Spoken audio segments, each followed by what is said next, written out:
J. Austen, Miss Knight, Godmersham Park, Faversham, Kent. Chapter 73. Chawton, Thursday, March 13. As to making any adequate return for such a letter as yours, my dearest Fanny, it is absolutely impossible. If I were to labor at it all the rest of my life, and live to the age of Methuselah, I could never accomplish anything so long and so perfect. But I cannot let William go without a few lines of acknowledgment and reply. I have pretty well done with Mr. By your description, he cannot be in love with you, however he may try at it, and I could not wish the match unless there were a great deal of love on his side. I do not know what to do about Jemima Branfill. What does her dancing away with so much spirit mean? That she does not care for him, or only wishes to appear not to care for him? Who can understand a young lady? Poor Mrs. C. Mills, that she should die on the wrong day at last, after being about it so long. It was unlucky that the Goodnestone party could not meet you, and I hope her friendly, obliging, social spirit, which delighted in drawing people together, was not conscious of the division and disappointment she was occasioning. I am sorry and surprised that you speak of her as having little to leave, and must feel for Miss Mills, though she is Molly, if a material loss of income is to attend her other loss. Single women have a dreadful propensity for being poor, which is one very strong argument in favor of matrimony. But I need not dwell on such arguments with you, pretty dear. To you I shall say, as I have often said before, do not be in a hurry. The right man will come at last. You will in the course of the next 2 or 3 years meet with somebody more generally unexceptionable than anyone you have yet known, who will love you as warmly as possible, and who will so completely attract you that you will feel you never really loved before. Do none of the Ace ever come to balls now? You have never mentioned them as being at any. And what do you hear of the Grips, or of Fanny and her husband? Aunt Cassandra walked to Yards yesterday with Mrs. Digweed. Anna has had a bad cold and looks pale. She has just weaned Julia. I have also heard lately from your Aunt Harriet, and cannot understand their plans in parting with Miss S., whom she seems very much to value now that Harriet and Alina are both of an age for a governess to be so useful to, especially as, when Caroline was sent to school some years, Miss Bell was still retained, though the others even then were nursery children. They have some good reason, I dare say, though I cannot penetrate it. Until I know what it is, I shall invent a bad one, and amuse myself with accounting for the difference of measures by supposing Miss S. to be a superior sort of woman, who has never stooped to recommend herself to the master of the family by flattery, as Miss Bell did. I will answer your kind questions more than you expect. Miss Catherine is put upon the shelf for the present, and I do not know that she will ever come out, but I have a something ready for publication, which may, perhaps, appear about a 12-month hence. It is short, about the length of Catherine. This is for yourself alone. Neither Mr. Salisbury nor Mr. Wildman is to know of it. I am got tolerably well again, quite equal to walking about and enjoying the air, and by sitting down and resting a good while between my walks I get exercise enough. I have a scheme, however, for accomplishing more, as the weather grows spring-like. I mean to take to riding the donkey. It will be more independent and less troublesome than the use of the carriage, and I shall be able to go about with Aunt Cassandra in her walks to Alton and Yards. I hope you will think W.M. Looking well, he was bilious the other day, and Cass supplied him with a dose at his own request. I am sure you would have approved it. W.M. and I are the best of friends. I love him very much. Everything is so natural about him, his affections, his manners, and his drollery. He entertains and interests us extremely. Matt, Hammond, and A.M. Shaw are people whom I cannot care for in themselves, but I enter into their situation, and am glad they are so happy. If I were the Duchess of Richmond, I should be very miserable about my son's choice.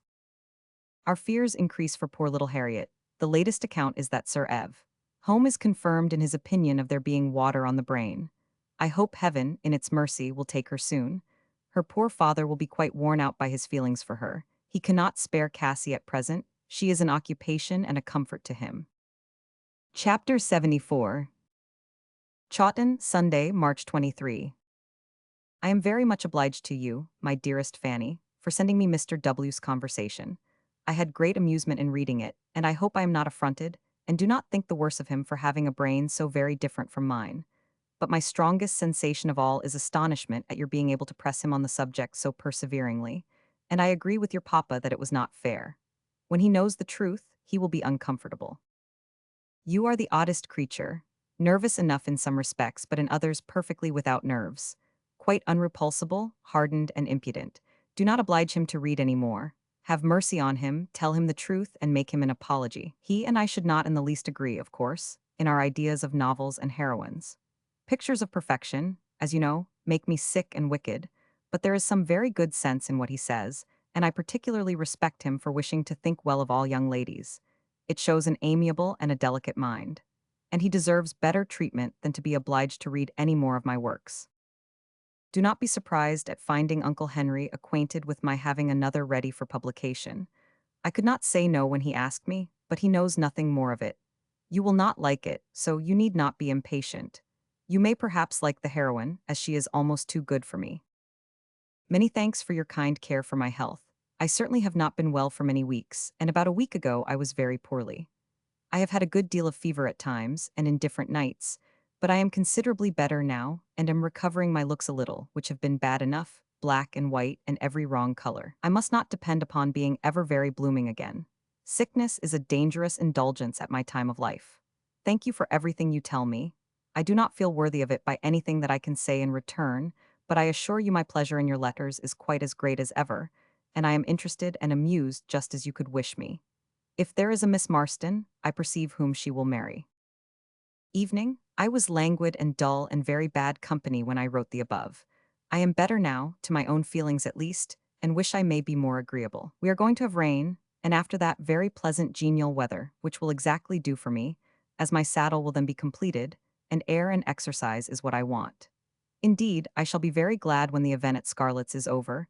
The expectation of it keeps us in a worry, your grandmamma especially. She sits brooding over evils which cannot be remedied and conduct impossible to be understood. Now the reports from Capelsint are rather better. Little Harriet's headaches are abated, and Sir Eved is satisfied with the effect of the mercury and does not despair of a cure. The complaint, I find, is not considered incurable nowadays, provided the patient be young enough not to have the head hardened. The water in that case may be drawn off by mercury. But though this is a new idea to us, perhaps it may have been long familiar to you through your friend Mr. Scud. I hope his high renown is sustained by driving away William's cough. Tell W.M. that Triggs is as beautiful and condescending as ever, and was so good as to dine with us today, and tell him that I often play at nines and think of him. The Papillons came back on Friday night, but I have not seen them yet, as I do not venture to church. I cannot hear, however, but that they are the same Mr. P. and his sister they used to be. She has engaged a new maidservant in Mrs. Calker's room, whom she means to make also housekeeper under herself. Old Fillmore was buried yesterday, and I, by way of saying something to Triggs, observed that it had been a very handsome funeral, but his manner of reply made me suppose that it was not generally esteemed so. I can only be sure of one part being very handsome, Triggs himself, walking behind in his green coat. Mrs. Fillmore attended as chief mourner in bombazine, made very short and flounced with crape. Tuesday, I have had various plans as to this letter, but at last I have determined that Uncle Henry shall forward it from London. I want to see how Canterbury looks in the direction. When once Uncle H has left us, I shall wish him with you. London has become a hateful place to him, and he is always depressed by the idea of it. I hope he will be in time for your sick. I am sure he must do that part of his duty as excellently as all the rest. He returned yesterday from Steventon, and was with us by breakfast, bringing Edward with him, only that Edward stayed to breakfast at Wiard's. We had a pleasant family day, for the Altons dined with us, the last visit of the kind probably which she will be able to pay us for many a month. I hope your own Henry is in France, and that you have heard from him. The passage once over, he will feel all happiness. I took my first ride yesterday and liked it very much. I went up Mounters Lane and round by where the new cottages are to be, and found the exercise and everything very pleasant, and I had the advantage of agreeable companions as at Cass, and Edward walked by my side. At Cass is such an excellent nurse, so assiduous and unwearied, but you know all that already. Very affectionately yours, J. Austen. Miss Knight. Godmersham Park, Canterbury. Chapter 75. Chawton, Sunday, Sept. 8, 1816. My dearest Cassandra, I have borne the arrival of your letter today extremely well. Anybody might have thought it was giving me pleasure. I am very glad you find so much to be satisfied with at Cheltenham. While the waters agree, everything else is trifling. A letter arrived for you from Charles last Thursday. They are all safe and pretty well in Capel-St. The children decidedly better for Broadstairs, and he writes principally to ask when it will be convenient to us to receive Miss P., the little girls, and himself. They would be ready to set off in 10 days from the time of his writing, to pay their visits in Hampshire and Berkshire, and he would prefer coming to Chawton first. I have answered him and said that we hoped it might suit them to wait till the last week in September, as we could not ask them sooner, either on your account or the want of room. I mentioned the 23rd as the probable day of your return. When you have once left Cheltenham, I shall grudge every half-day wasted on the road. If there were but a coach from Hungerford to Chawton, I have desired him to let me hear again soon.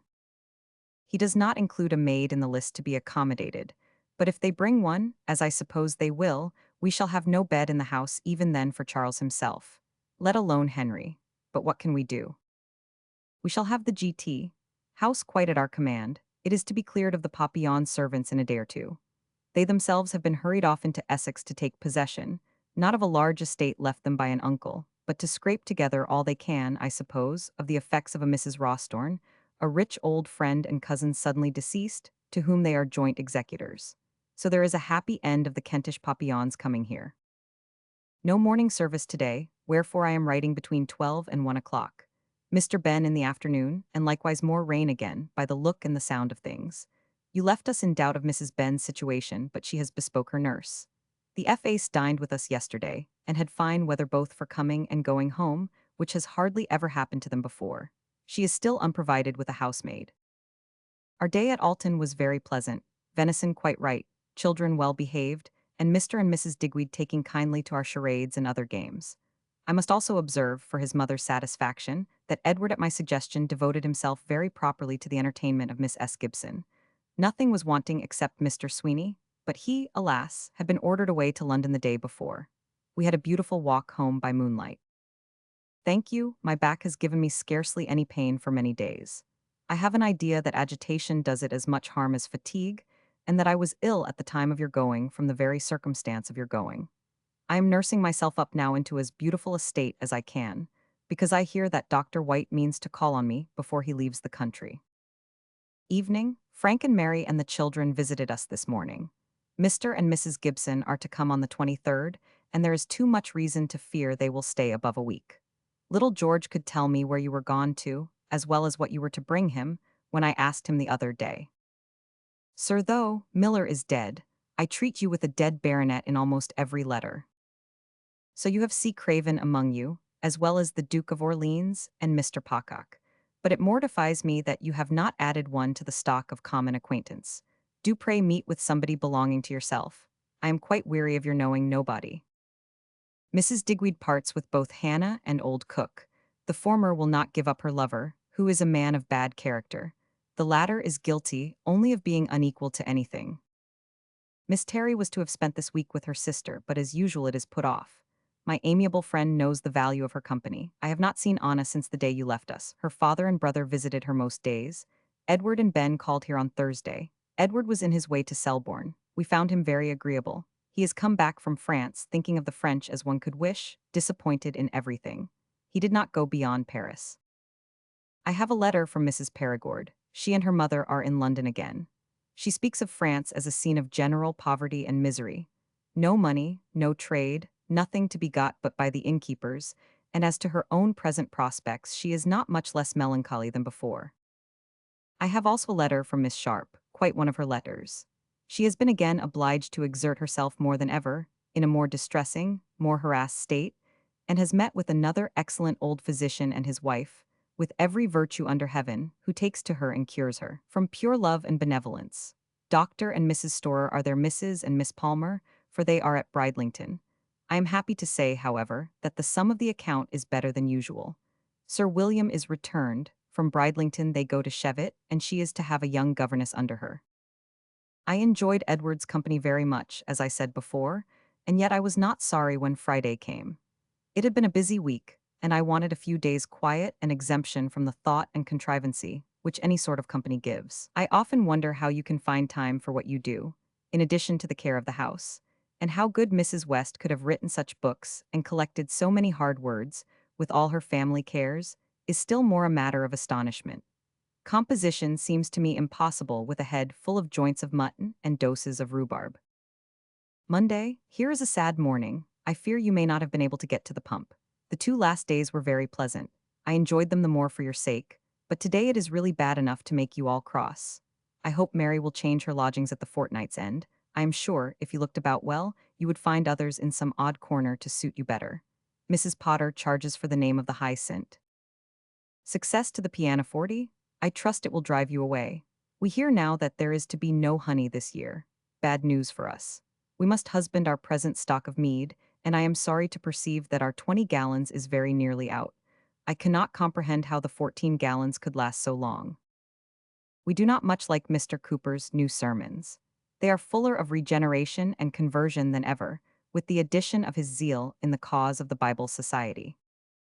Martha's love to Mary and Caroline, and she is extremely glad to find they like the police. The de Barrys are indeed odious.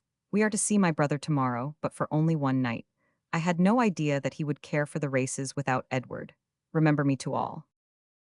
Yours very affectionately, J. Austen. Miss Austen, Post Office, Cheltenham. Note by Lord Brabourne.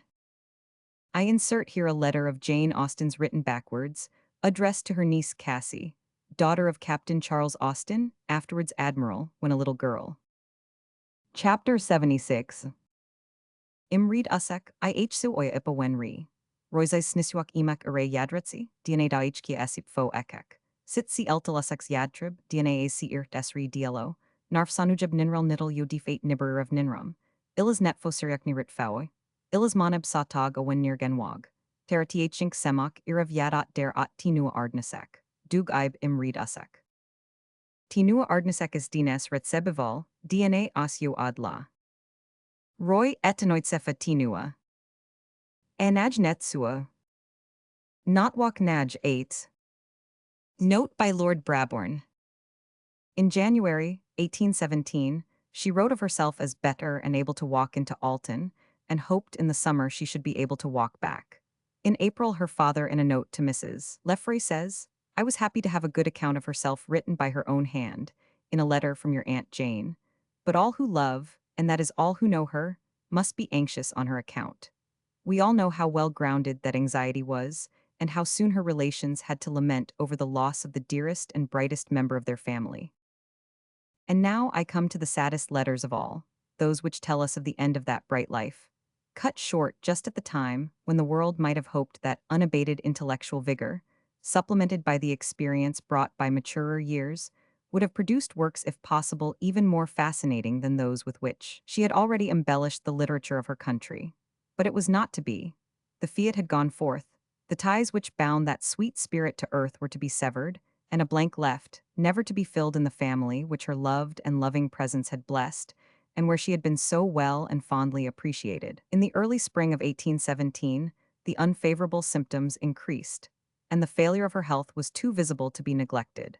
Still, no apprehensions of immediate danger were entertained, and it is probable that, when she left Chawton for Winchester in May, she did not recognize the fact that she was bidding a last farewell to home. Happy for her if it was so, for there are few things more melancholy than to look upon any beloved place or person with the knowledge that it is for the last time.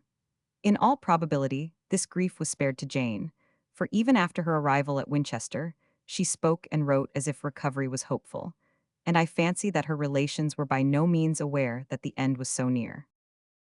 Note by Lord Brabourne. Cassandra's letters tell the tale of the event in words that require no addition from me. They are simple and affecting, the words of one who had been stricken by a great grief, but whose religion stood her in good stead, and enabled her to bear it with fortitude. The firm and loving bond of union which had ever united the Austen family naturally intensified their sorrow at the loss of one of their number, and that the one of whom they had been so proud as well as so fond. They laid her within the walls of the old cathedral which she had loved so much, and went sorrowfully back to their homes, with the feeling that nothing could replace to them the treasure they had lost. And most heavily of all must the blow have fallen upon the only sister, the correspondent, the companion, the other self of Jane, who had to return alone to the desolate home, and to the mother to whose comforts the two had hitherto ministered together, but who would henceforward have her alone on whom to rely. Letters from Miss Cassandra Austen to her niece Miss Knight. after the death of her sister Jane, July 18, 1817.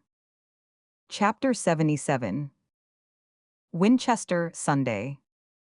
My dearest Fanny, doubly dear to me now for her dear sake whom we have lost.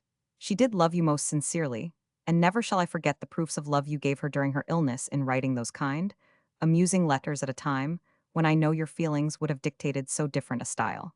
Take the only reward I can give you in the assurance that your benevolent purpose was answered. You did contribute to her enjoyment.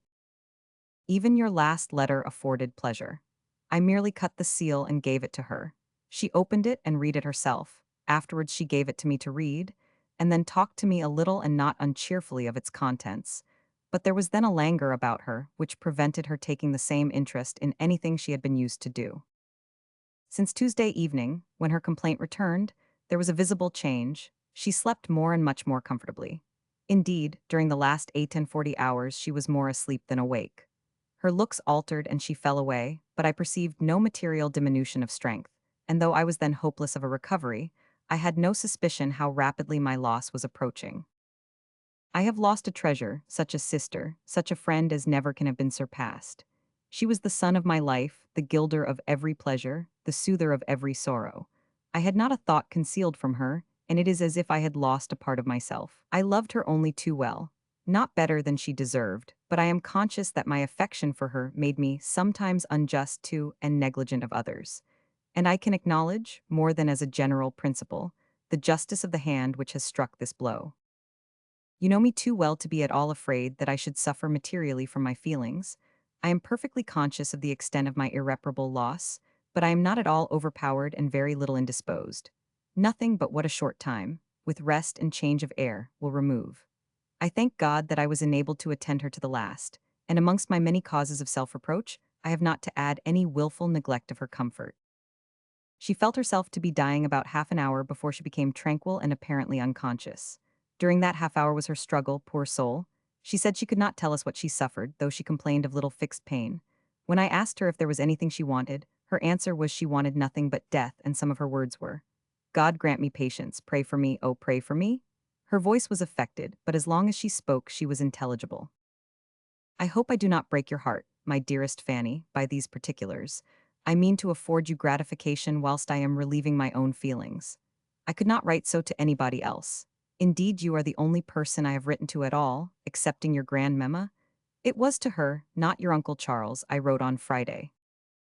Immediately after dinner on Thursday, I went into the town to do an errand which your dear aunt was anxious about. I returned about 6:15, and found her recovering from faintness and oppression. She got so well as to be able to give me a minute account of her seizure, and when the clock struck 6, she was talking quietly to me. I cannot say how soon afterwards she was seized again with the same faintness, which was followed by the suffering she could not describe. But Mr. Lyford had been sent for, had applied something to give her ease, and she was in a state of quiet insensibility by 7 o'clock at the latest. From that time till 4:30, when she ceased to breathe, she scarcely moved a limb, so that we have every reason to think, with gratitude to the Almighty, that her sufferings were over. A slight motion of the head with every breath remained till almost the last. I sat close to her with a pillow in my lap to assist in supporting her head, which was almost off the bed, for 6 hours. Fatigue made me then resign my place to Mrs. J.A. for 2 hours and a half, when I took it again, and in about an hour more she breathed her last. I was able to close her eyes myself, and it was a great gratification to me to render her those last services. There was nothing convulsed which gave the idea of pain in her look. On the contrary, but for the continual motion of the head, she gave one the idea of a beautiful statue, and even now, in her coffin, there is such a sweet, serene air over her countenance as is quite pleasant to contemplate. This day, my dearest Fanny, you have had the melancholy intelligence, and I know you suffer severely, but I likewise know that you will apply to the fountainhead for consolation, and that our merciful God is never deaf to such prayers as you will offer. The last sad ceremony is to take place on Thursday morning. Her dear remains are to be deposited in the cathedral. It is a satisfaction to me to think that they are to lie in a building she admired so much. Her precious soul, I presume to hope, reposes in a far superior mansion. May mine one day be reunited to it. Your dear papa, your Uncle Henry, and Frank and Edud. Austen, instead of his father, will attend. I hope they will none of them suffer lastingly from their pious exertions. The ceremony must be over before 10 o'clock, as the cathedral service begins at that hour, so that we shall be at home early in the day, for there will be nothing to keep us here afterwards. Your Uncle James came to us yesterday, and is gone home today. Uncle H goes to Chawton tomorrow morning. He has given every necessary direction here, and I think his company there will do good. He returns to us again on Tuesday evening. I did not think to have written a long letter when I began, but I have found the employment draw me on, and I hope I shall have been giving you more pleasure than pain. Remember me kindly to Mrs. J. Bridges. I am so glad she is with you now, and give my best love to Lizzie and all the others. I am, my dearest Fanny, most affectionately yours, Cass Eliz Austen. I have said nothing about those at Chawton, because I am sure you hear from your papa. Chapter 78. Chawton, Tuesday, July 29, 1817. My dearest Fanny, I have just read your letter for the third time, and thank you most sincerely for every kind expression to myself, and still more warmly for your praises of her, who I believe was better known to you than to any human being besides myself. Nothing of the sort could have been more gratifying to me than the manner in which you write of her, and if the dear angel is conscious of what passes here, and is not above all earthly feelings, she may perhaps receive pleasure in being so mourned. Had she been the survivor, I can fancy her speaking of you in almost the same terms. There are certainly many points of strong resemblance in your characters, in your intimate acquaintance with each other, and your mutual strong affection. You were counterparts. Thursday was not so dreadful a day to me as you imagined. There was so much necessary to be done that there was no time for additional misery. Everything was conducted with the greatest tranquillity, and but that I was determined I would see the last, and therefore was upon the listen, I should not have known when they left the house. I watched the little mournful procession the length of the street, and when it turned from my sight, and I had lost her forever, even then I was not overpowered, nor so much agitated as I am now in writing of it. Never was human being more sincerely mourned by those who attended her remains than was this dear creature. May the sorrow with which she is parted with on earth be a prognostic of the joy with which she is hailed in heaven. I continue very tolerably well, much better than anyone could have supposed possible, because I certainly have had considerable fatigue of body as well as anguish of mind for months back. But I really am well, and I hope I am properly grateful to the Almighty for having been so supported. Your grandmamma, too, is much better than when I came home. I did not think your dear papa appeared unwell, and I understand that he seemed much more comfortable after his return from Winchester than he had done before. I need not tell you that he was a great comfort to me. Indeed, I can never say enough of the kindness I have received from him and from every other friend. I get out of doors a good deal, and am able to employ myself. Of course, those employments suit me best which leave me most at leisure to think of her I have lost, and I do think of her in every variety of circumstance. In our happy hours of confidential intercourse, in the cheerful family party which she so ornamented, in her sick room, on her deathbed, and as, I hope, an inhabitant of heaven. Oh, if I may one day be reunited to her there. I know the time must come when my mind will be less engrossed by her idea, but I do not like to think of it. If I think of her less as on earth, God grant that I may never cease to reflect on her as inhabiting heaven, and never cease my humble endeavors, when it shall please God to join her there. In looking at a few of the precious papers which are now my property, I have found some memorandums, amongst which she desires that one of her gold chains may be given to her goddaughter Louisa, and a lock of her hair be set for you. You can need no assurance, my dearest Fanny, that every request of your beloved aunt will be sacred with me. Be so good as to say whether you prefer a brooch or ring. God bless you, my dearest Fanny. Believe me, most affectionately yours, Cass Elizabeth Austen. Miss Knight, Godmersham Park, Canterbury. The End.